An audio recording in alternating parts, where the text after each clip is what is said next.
मैं अंश को सबसे पहले गुड मॉर्निंग कहूंगा। He is the one who initiated first. Good अंश, यू रिमेंबर। सभी को बहुत अच्छी सुप्रभात, बहुत प्यारी सुप्रभात। और आज की सुप्रभात की विशेष बात क्या है? आज हमारे प्रिय स्वामी विवेकानंद जी का जन्मदिन है, इसलिए आज के दिन को भारतीय युवा दिवस के रूप में मनाया जा रहा है। तो इस कार्यक्रम की शुरुआत में मैं निवेदन करूंगा हमारी वरिष्ठ शिक्षिकाएं madam Rajna madam, madam Rajna madam, ma'am Neelima madam और एचएम सर कि वे आए और फोटो पर फूल चढ़ाएं।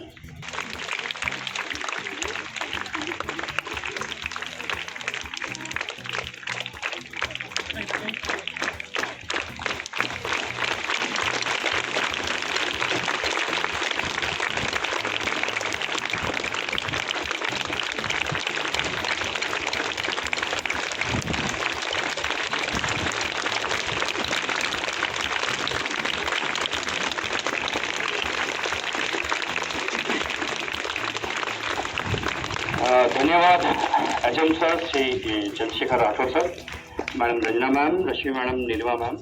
प्यारे बच्चों, आपको मंच पर स्वामी विवेकानंद जी के प्रतीक के रूप में एक नन्हे युवा स्वामी विवेकानंद जी दिख रहे हैं। ये स्वेच्छा से आज स्वामी विवेकानंद जी बनना चाह रहे थे, तो इनके लिए भी शानदार तालियां। नहीं, शानदार नहीं हो रही है, आप सब देश के युवा हैं।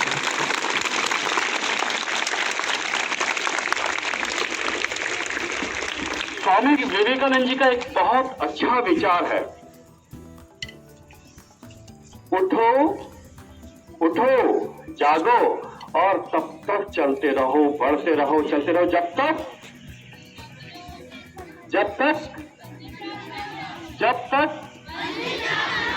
मंजिल प्राप्त ना हो। इस विचार को हमेशा याद रखना बच्चों।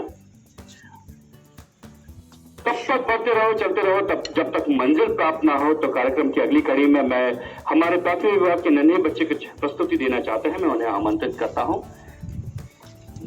सुप्रभात, मिलिए हमारे छोटे से विवेकानंद से। मैं आपको उनके विचारों से अवगत कराना चाहती हूँ। जैसा तुम सोचोगे वैसा ही बन जाओगे।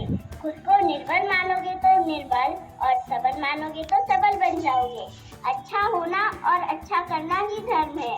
जब तक जीवन है सीखते रहो, क्योंकि अनुभव ही सबसे श्रेष्ठ शिक्षक है। धन्यवाद।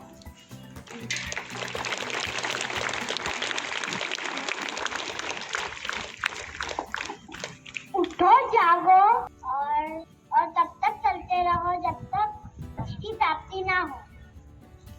धन्यवाद।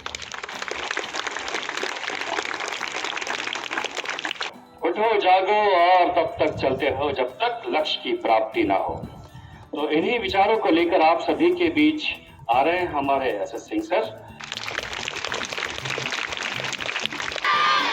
गुड मॉर्निंग बच्चों। आज मुझे राष्ट्रीय युवा दिवस के संबंध में कुछ बोलने के लिए कहा गया बच्चों। जैसा आप जानते हैं कि हम स्वामी विवेकानंद के जन्म दिवस को राष्ट्रीय युवा दिवस के रूप में मनाते हैं बच्चों। तो मैं बहुत ज्यादा समय नहीं लूंगा, 2-4 बातें कहूंगा। आपको सबको पता है स्वामी विवेकानंद थे कौन? हमारे भारतीय युवाओं के प्रेरणा स्रोत और सनातन धर्म की पताका को सारी दुनिया में फहराने वाले स्वामी विवेकानंद का जन्म आप जानते हैं कि कब हुआ था, बता सकता कोई? 12 दिसंबर 1863 को कहाँ हुआ था? कलकत्ता में। एक साधारण परिवार में जन्मे थे, कास्ट परिवार में जन्मे थे। इनकी प्रारंभिक शिक्षा भी कोलकाता में ही हुई। ये वास्तव में स्वामी रामकृष्ण परमहंस के शिष्य थे और बचपन से ही बहुत मेधावी थे बच्चों। और स्वामी रामकृष्ण परमहंस के जीवन का प्रभाव भी विवेकानंद जी के जीवन पर देखने को मिला।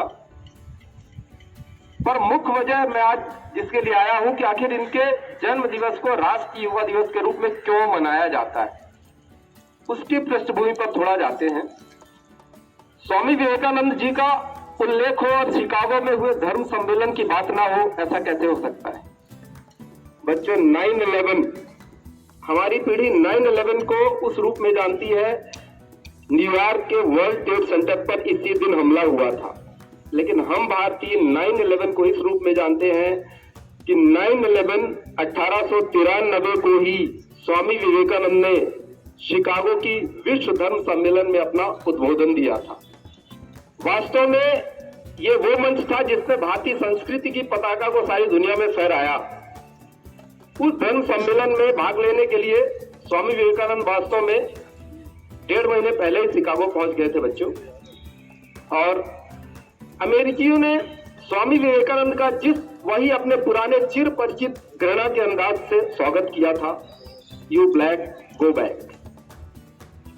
विवेकानंद जी का वहां मंत्र था। हालांकि भारत की तरफ से और भी बहुत से लोग गए थे, ब्रह्म समाज के कुछ सदस्य भी गए थे, लेकिन सनातन धर्म के प्रतिनिधि के रूप में विवेकानंद जी वहां उपस्थित हुए थे। और जब विवेकानंद जी वहां गए उस समय उनकी उम्र थी 30 साल। और विवेकानंद जी का परिधान आप सबने देखा है। उस धर्म संसद में दुनिया के विभिन्न कोणों से अलग अलग धर्मों को मानने वाले, अलग अलग संप्रदायों को मानने वाले लोग इकट्ठे हुए थे। लेकिन इस युवा सन्यासी की कम उम्र और उनके परिधान को देखकर सब उनका मजाक उड़ा रहे हैं। इस सपेरों के देश से आया हुआ है व्यक्ति, तीसरी दुनिया के देश से आया हुआ है व्यक्ति क्या अपने धर्म के बारे में बताएगा। विवेकानंद जी का बोलने का जो वक्तव्य देने का मौका था वो लगभग अंत में था, इसलिए बहुत ध्यान से वो सबके वक्तव्यों को सुनते रहे। वास्तव में ये जो सम्मेलन हो रहा था, अमेरिका का एक शहर है शिकागो, मिशिगन नदी के तट पर एक हॉल ऑफ कोलंबस था। वहां लगभग 60,000 लोग बैठे थे।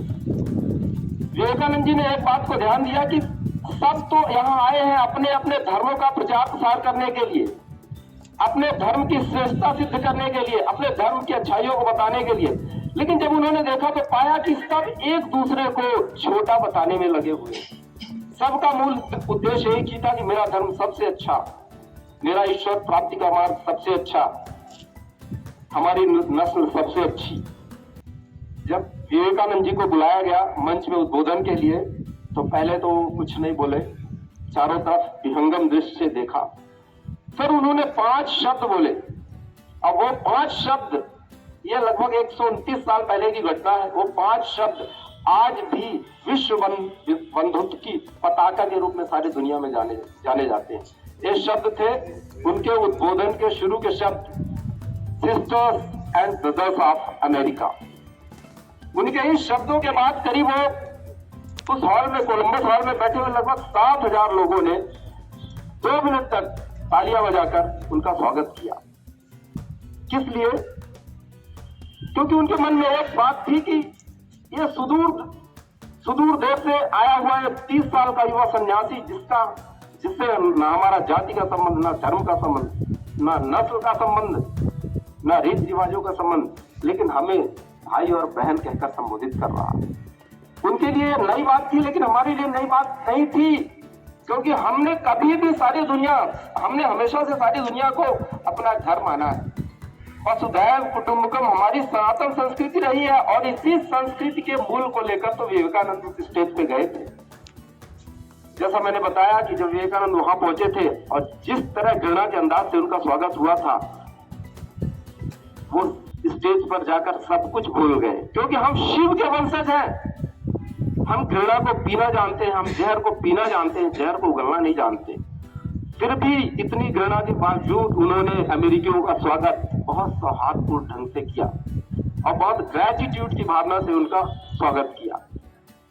विवेकानंद के इन शब्दों के बाद वो धारा प्रवाह बोलते रहे, रुके नहीं। उन्होंने आगे कहा कि मैं अपने आप को गौरवान्वित महसूस करता हूं कि मैं उस देश का प्रतिनिधि हूं जिसने इस सारे संसार को सहनशीलता और स्वीकार का पाठ पढ़ाया। मैं उस देश का प्रतिनिधि हूं जिसने दुनिया के किसी भी कोने में सताए गए किसी भी धर्म को या धर्म के लोगों को हमेशा शरण दी है। भारत अनेक धर्मों की जन्मस्थली, आपको पता है, हिंदू, मुस्लिम, सिख, ईसाई सदियों से यहाँ बहुत सौहार्द रूप से रहते आए हैं। विवेकानंद लगभग 45 मिनट बोले और लगातार बोलते रहे। दुनिया के विभिन्न देशों से आए हुए मठाधीश, अपने अपने धर्मों के मठाधीश जो उनका मजाक उड़ा रहे थे, वो सब उनका संबोधन सुनकर आश्चर्यचकित रह गए। और दुनिया ने जाना कि हमारी सनातन संस्कृति क्या है, हमारे सनातन संस्कृति का मूल क्या है। इस सम्मेलन के बाद अगले दिन अमेरिका के सारे अखबारों में स्वामी विवेकानंद छाए हुए थे। नेशनल हेराल्ड वहां का न्यूज़पेपर है, उस समय का न्यूज़पेपर था, लिखता है कि सम्मेलन में सबने बोला, लेकिन भारत से आया हुआ एक युवा सन्यासी जिस तरह बोला, जिस तरह अपनी बात रखी, वह अकाट्य थी।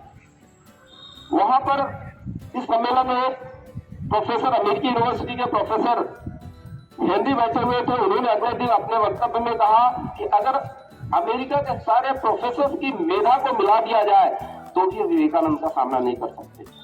न्यूयॉर्क क्रिटिक लिखता है कि जिस देश में इतने विद्वान व्यक्ति हो, इतने विद्वान युवा हो, उस देश में हम अपनी ईसाई मिशनरी भेज के और धर्म परिवर्तन की कोशिश करें, यह हमारे लिए मूर्खतापूर्ण कदम है। अब आता हूं अपनी आखिरी बात पर बच्चों। आखिर क्यों हम स्वामी विवेकानंद के जन्म दिवस को राष्ट्रीय युवा दिवस के रूप में मनाते हैं? हमारी टेंडेंसी रही है कि हम अपनी प्रतिभा को तभी पहचानते हैं जब कोई विदेशी उसे स्वीकार करता है, जब कोई न्यूयॉर्क टाइम्स लिखता है, जब कोई न्यूयॉर्क हेराल्ड लिखता है। हम भूल गए हैं अपनी प्रतिभा को, हम भूल गए हैं अपने इस गौरवशाली सनातन संस्कृति को। हम भूल गए हैं कि हम कणाद के वंशज हैं, हम आर्यभट्ट के वंशज हैं जिन्होंने ईसा की 3वीं शताब्दी में गणित में शून्य का आविष्कार किया था। हम भूल गए हैं कि हम सुश्रुत के वंशज हैं जिसने 326 ईस्वी पूर्व सिकंदर के आक्रमण के समय प्लास्टिक सर्जरी का आविष्कार कर दिया था। हम भूल गए हैं कि हम बारह मिहिर के वंशज हैं। हम भूल गए हैं कि हम उस भारत के निवासी हैं जिसने सारे दुनिया को योग और दर्शन का पाठ पढ़ाया है। हमारी संस्कृति जितनी पुरानी है, 1498 में जन्मा अमेरिका का इतिहास कितना है? 1498 में कोलंबस नहीं तो खोजा था, जिस समय हमारे कालीकट पे आया था। हमारी हजारों साल पुरानी संस्कृति, भारत हमेशा से ही सारे संसार का योग और दर्शन के क्षेत्र में हमेशा शीर्ष नेतृत्व करता रहा है, हमेशा उनको नेतृत्व देता रहा है। लेकिन नेतृत्व देते देते न जाने हम कब पश्चिमी राष्ट्रों के पिछलग्गू बन गए, हमें पता ही नहीं लगा। मुख्य पर्पज वास्तव में राष्ट्रीय युवा दिवस के रूप में मनाने का यही था कि हम सोए हुए राष्ट्रीय युवकों को जगाएं, अपने देश के युवाओं को जगाएं कि हम तक्षशिला और नालंदा की उस महान संस्कृति के वाहक हैं जिसने सारी दुनिया को ज्ञान दिया। आपको पता होना चाहिए बच्चों, जिस समय दुनिया में 4 यूनिवर्सिटी थी, उनमें से 3 भारत में थी, नालंदा, तक्षशिला, विक्रमशिला, और एक उस जमाने में हुआ करती थी मिस्र में अल अहराम यूनिवर्सिटी काहिरा में। हमारी यूनिवर्सिटी में दुनिया के कोने कोने से लोग आते थे। आपको पता, फाहियान पढ़ने आया था, अलबुकर यात्री था, इब्न बतूता, एक समय में यहाँ 10-10 से 20-20 हजार बच्चे पढ़ा करते थे सारी दुनिया से कोने कोने में आकर। लेकिन आज हम ऑक्सफोर्ड, स्टैनफोर्ड यूनिवर्सिटी की तरफ भागते हैं। क्यों? क्योंकि हमने अपना आत्मगौरव खो दिया है। हम अपने अतीत की तरफ जब देखते हैं बच्चों, तो हमारा सीना गर्व से चौड़ा हो जाता है। लेकिन जब अपने वर्तमान की तरफ देखते हैं तो शर्म से सिर झुक जाता है।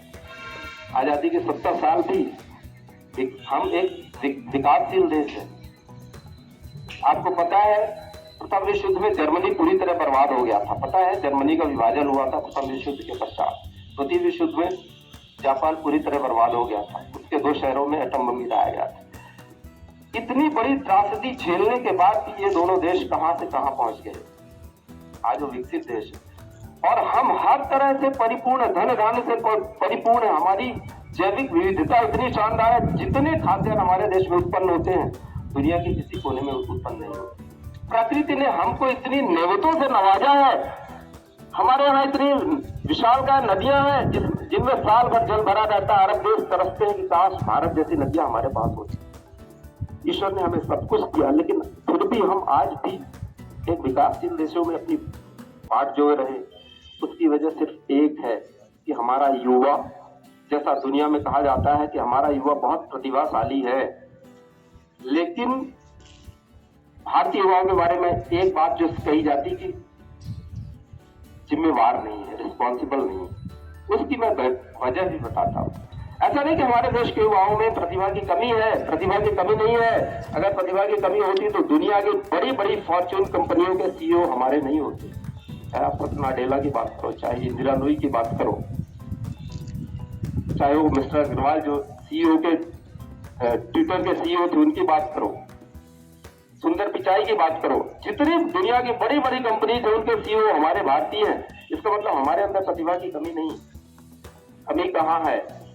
कमी है हमारे राष्ट्रभक्ति की भावना में, हमारे बिलोंगिंगनेस में, हमारे अपनत्व में। हम चाहते तो हैं कि हमारी सड़कें सिंगापुर जैसी हो, लेकिन आजादी के इतने साल बाद भी दुर्भाग्य से आज भी हमारे ट्रेन में लैट्रिन के कंपार्टमेंट में वो जो लैट्रिन में डिब्बा रखा जाता है उसको चैन से बांधना पड़ता है।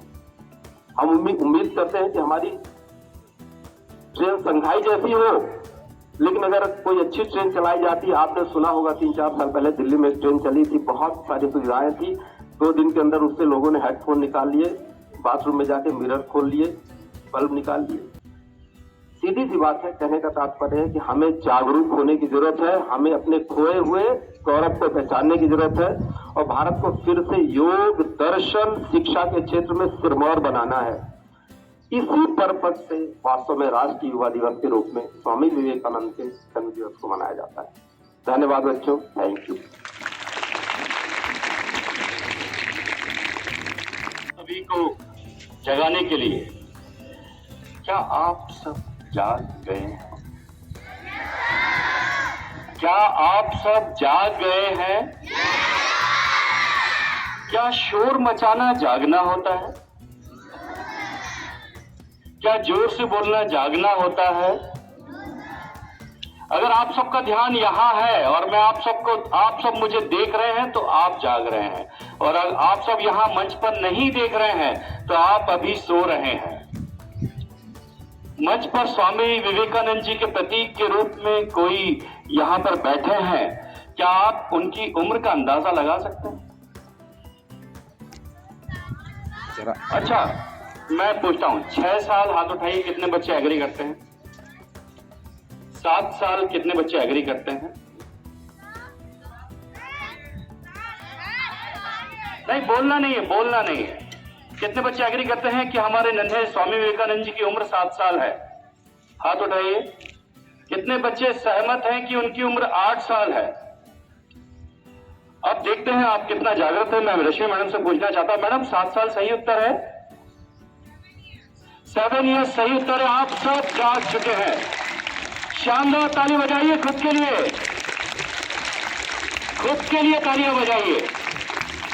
प्यारे बच्चों, एक विचार यहां से प्रस्तुत किया गया था, स्पीच में कहा गया था, स्वामी विवेकानंद जी ने कहा था, कितने बच्चों को बहुत भयंकर धूप लग रही है, पिघलने वाले हैं, जलने वाले हैं, आग लग जाएगी शरीर में। लग रही है इतनी भयंकर धूप? अब एक काम कीजिए, सारे बच्चे आंखें बंद, सारे बच्चे आंखें बंद, एकदम आंखें बंद।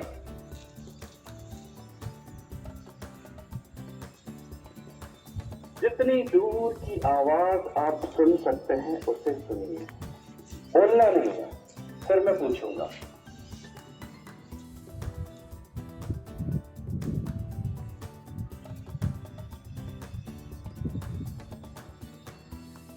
बिना बोले मुझे आप सिर्फ हाथ से इशारा करके बताएंगे कि कहीं पर इलेक्ट्रिक वाइंडिंग मशीन की आवाज आ रही है किसी दिशा से, उस तरफ हाथ ले जाइए। नहीं, देखना नहीं है।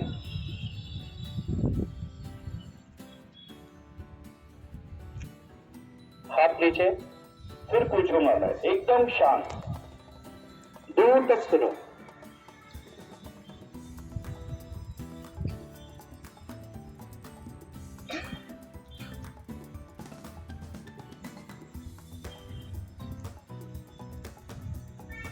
धीरे से आंखें खोलिए।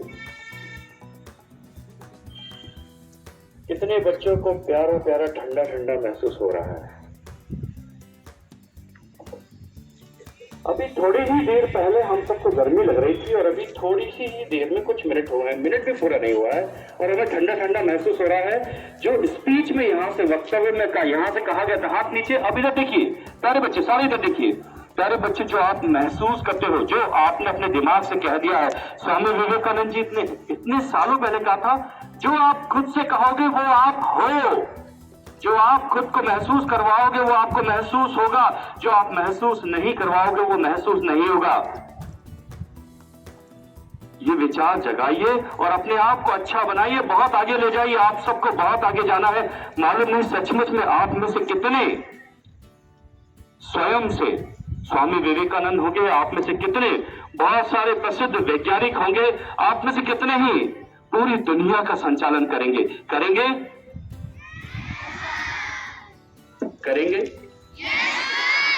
नहीं, आपने देखा नहीं, आप जागे नहीं, करेंगे?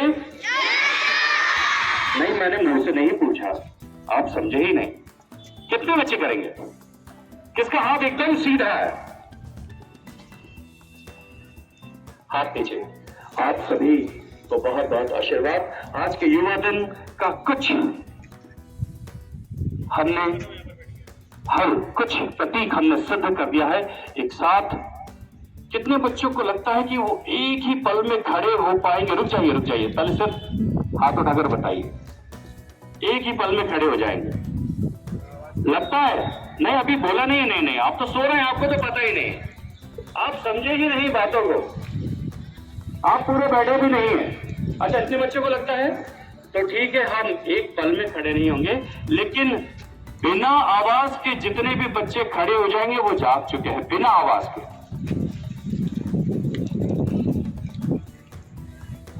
हो गए खड़े? अच्छा, आप सभी के कपड़े इतने गंदे हो गए हैं कि ये मिट्टी कभी निकल नहीं पाएगी। तो एनसीसी में एक क्लैप होती है, ओके, उसे कहते हैं हाथ झाड़ चल। तो अब हम हाथ झाड़ चल करेंगे, जहां जहां से धूल झड़ानी है झड़ा लेना। हाथ झाड़ चल, हाथ झाड़ चल, हाथ झाड़ चल, हाथ झाड़ चल। झड़ गए कपड़े? झड़ गए? झड़ गए? तो मैं आज देखता हूं इस देश के युवा कैसा सावधान और विश्राम करते हैं, अगर वो सचमुच जाग गए हैं। ठीक है, कॉयर पार्टी माइक के पास आ जाइए।